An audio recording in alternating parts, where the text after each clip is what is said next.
Sasuke vs Kimimaro is one of those matchups that perfectly contrasts potential against refinement.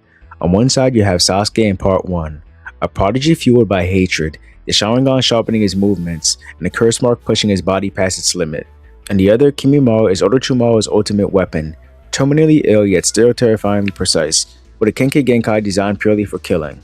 This fight becomes a test whether Sasuke's rapidly growing power and adaptability are enough to overcome a warrior whose entire existence is battle-hardened discipline and lethal efficiency, raw evolution versus perfected brutality, and neither side can afford to hesitate. In a shinobi world ruled by violence and resentment, Kimimaro's early life was marked not by cruelty but by quiet innocence. Above all else, he wanted to be useful. The reason never mattered, nor did the cause. As long as his existence served a purpose, Kimimaro was willing to accept it without question. He was born into the Kaguya clan, descendant of Kaguya Otsutsuki, a bloodline infamous for its savagery. Only a handful among them ever awakened the hereditary Kekkei Genkai, the Dead Bone Pulse, an ability that allowed the user to manipulate their own bones as a weapon or armor, granting both devastating offense and extraordinary defense. Kimimaro was one of those rare inheritors. Rather than nurture him, the clan feared and exploited his power. Kimimaro was imprisoned in a cage, stripped of freedom, and treated as nothing more than a weapon to be unleashed in battle. To the Kaguya clan, he was not a child, but a tool. Their obsession with bloodshed ultimately led to their downfall, as the clan was annihilated during a failed assault on the Hidden Mist village. Kimimaro alone survived, left behind without direction or identity. Alone and purposeless, Kimimaro soon encountered Orochimaru. The Sannin immediately recognized his value, not just as a warrior but as a potential future vessel. Kimimaro understood Orochimaru's intention and accepted them without hesitation. Compared to the cruelty of his clan, Orochimaru offered acknowledgement, training, purpose, earning Kimimaro's absolute loyalty. Determined to be worthy of that trust, Kimimaro devoted himself entirely to become stronger. During this time, he bonded with Jugo, whose uncontrollable violent impulses mirrored aspects of Kimimaro's own existence. Orochimaru's research into Jugo eventually led to the creation of the curse mark, which Kimimaro willingly accepted in pursuit of greater power. The result was extraordinary. Empowered by the curse seal, Kimimaro surpassed Orochimaru's other subordinates and even defeated the Sound Four, earning their allegiance and forming the Sound Five. Tragically, this period of growth was cut short by a mysterious illness. Whether caused by Orochimaru's experiment, the curse mark, or Kimimaro's own unique Kaguya physiology, the disease rapidly consumed him. Even Kabuto's medical expertise could only delay the inevitable, leaving Kimimaro bedridden as his body slowly failed. Yet even in the face of death, Kimimaro never abandoned his devotion. Though he could no longer serve as a vessel, he remained determined to offer what strength he had left. In the end, Kimimaro's greatest desire was never survival, but to have a purpose until his final breath. Several extremely interesting statements are made about Kimimaro, though the full implication of them are best saved for later interpretations. Orochimaru himself states that Kimimaro was his preferred vessel over Sasuke, which alone speaks volume about Kimimaro's value and potential. Kabuto rather reinforces this by claiming that if Kimimaro had been healthy, the assassination of Hiruzen Sarutobi, the third Hokage, would have gone smoothly. Kimimaro also notes that at this point, his body is no longer functioning properly, and that he is literally quite moving through sheer force of will alone. Despite this, Kimimaro began to live up to his fearsome reputation during his confrontation with Naruto. Naruto summons an enormous number of shadow clones, likely numbering in the thousands, and many of them are enhanced by the Kyuubi chakra. Even so, Kimimaro cuts through them effortlessly, showing no signs of being overwhelmed or pressured by the sheer number of attackers. After dealing with Naruto, Kimimaro then faces Rock Lee. It's worth noting that Gaara comments that Lee is slower than he was before due to the effects of his surgery. However, Lee's drunken fist effectively negates this drawback, restoring his unpredictability and allowing him to land a clean hit on Kimimaro. This moment is significant as it forces Kimimaro to partially activate his curse mark stage 1. Once he does, the difference in power becomes immediately apparent, and Lee is defeated with little difficulty. Gaara then intervenes to save Lee, marking the first and ultimately the only opponent who truly pushes Kimimaro in combat. Gaara manages to trap him in a sand coffin, a technique that has decisively ended multiple fights before. Kimimaro survives it by activating Curse Mark Stage 1 more fully, and goes a step further by physically clawing his way out of the compressed sand, an act that underscores his sheer durability and resolve. Gaara escalates the fight further by unleashing a massive sand tsunami and follows it with a sand burial. Once Kimimaro is completely buried, he activates Curse Mark Stage 2 and successfully escapes the crushing pressure of the technique. As he emerges, Gaara attempts to restrain him once again with another sand coffin, but this time it proves entirely ineffective. Kimimaro effortlessly charges through a solid sand wall and shatters Gaara's sand armor with a single strike. Forced onto the offensive, Gaara resorts to his Shikaku shield, his strongest known form of defense at this point in the series. Even though Kimimaro failed to break through it outright, Gaara drags him over 200 meters in the ground in an attempt to crush him completely. Kimimaro survives yet again. In fact, he is moments from delivering the finishing blow to Gaara when his illness finally takes its toll, causing him to collapse and die mid-battle. What makes this sequence especially striking is that every one of those feats is performed by a man whose body was already failing, sustained solely by willpower. Kimimaro doesn't lose because he was outmatched, he loses because his body physically gives out, reinforcing just how terrifying his true potential would have been had he ever fought at full health. To properly understand Sasuke's level of power, it is necessary to trace back his development back to the Chunin exam. By the time the finals begin, the results of his training becomes undeniable. Sasuke demonstrates a level of speed he had both never displayed before. Both Guy and Lee explicitly states that his movement rivals Rock Lee's speed after removing his training weights.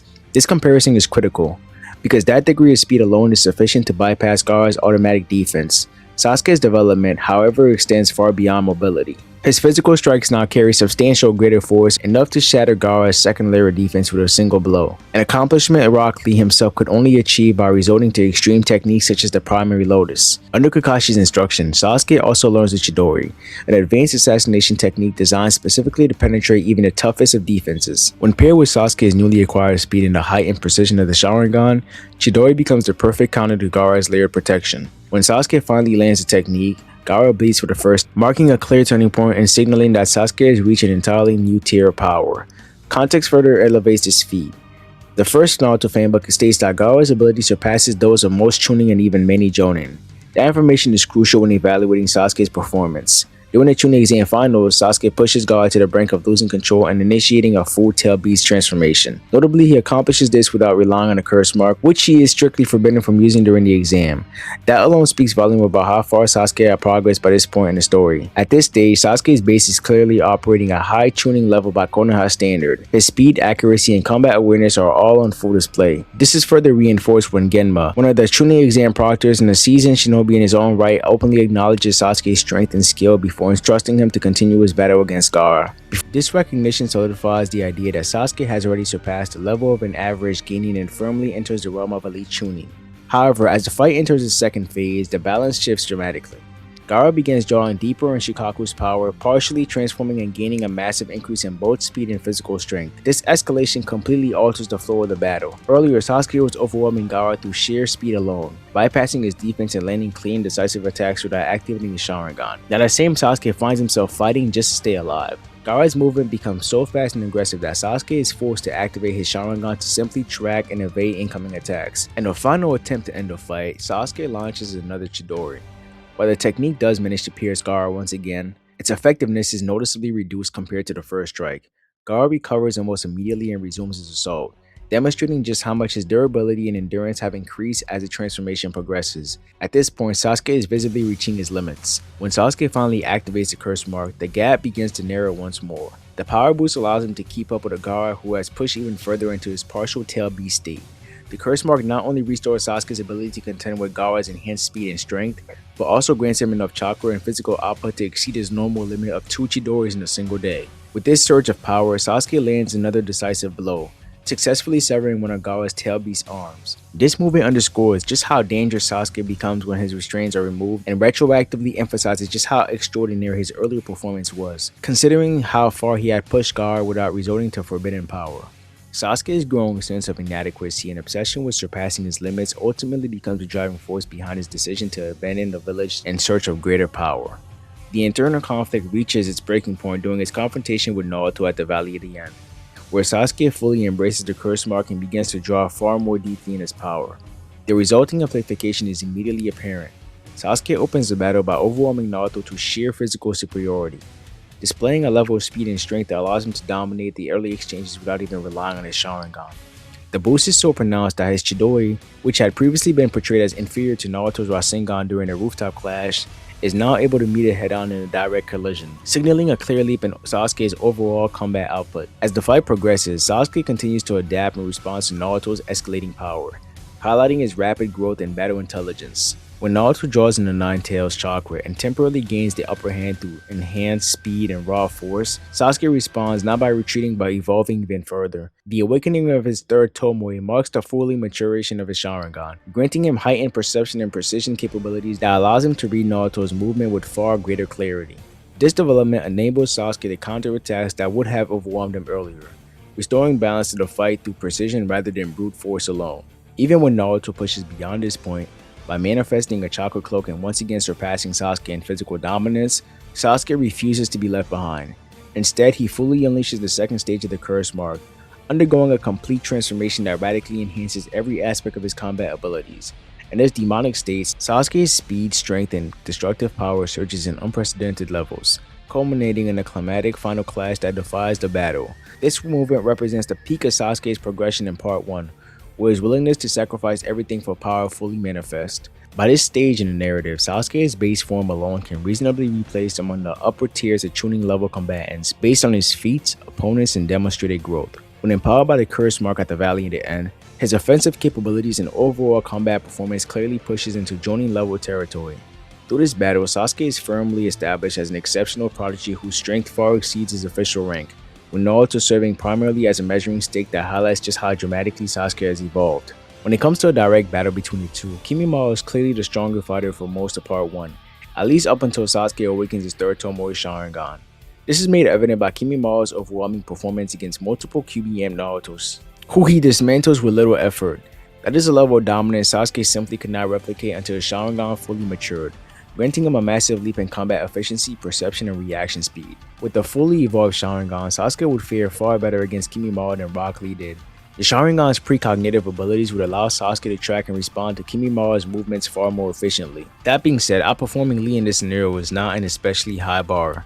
Lee was explicitly weaker than his Chunin exam selves due to his recent surgery, and the only reason he lasted as long as he did was because of the sheer unpredictability of the Drunken Fist combined with Kimimaro's surprisingly honorable and restrained fighting style. By this point, Sasuke is decisively above Lee as a combatant, making him the more refinement and dangerous fighter overall. However, being the better fighter does not immediately translate into victory. Sasuke would struggle to meaningfully damage Kimimaro in base. It is not until Sasuke activates the Curse Mark Stage 2 that he gains the raw power necessary to seriously threaten him. Kimimaro in response would naturally escalate that as well, turning the fight into a battle of endurance, an area where neither fighter is particularly strong. Kimimaro, however, has far more experience using the Curse Mark than Sasuke. At this stage, his physical condition is catastrophically worse. He is quite literally fighting on his deathbed, arguably in a more severe state than even Itachi was during Part 2. By all accounts, Kimimaro should not have been able to move at all, let alone fight at this level. As a result, maintaining Curse Mark Stage 2 for any period of time is not realistic for him, though he can sustain it long enough to unleash a decisive technique such as the Bracken Dance Bone Force. Sasuke faces similar limitations. While the Curse Mark Stage 2 gives him a substantial power increase, he can only maintain the form briefly and lacks the mastery Kimimaro possesses. The fight ultimately hinges on whether Sasuke can find a clean opening to land Chidori. If he fails to do so, he risks being overwhelmed by Kimimaro's final technique, particularly those that allow him to maneuver through his bone structure and ambush opponents from unexpected angles. Because of these conditions, the matchup is viewed as a 50-50. Both fighters are operating under severe constraints, and a single mistake could decide the outcome. That being said, the edge ultimately goes to Kimimaro due to his vastly superior combat experience and familiarity with high-level battles. This is not to say Sasuke lacks win conditions. His most reliable path to victory would involve stalling Kimimaro until his illness claims him. However, Sasuke has no knowledge of Kimimaro's condition, one where Kimimaro's experience gives him the slight but decisive advantage.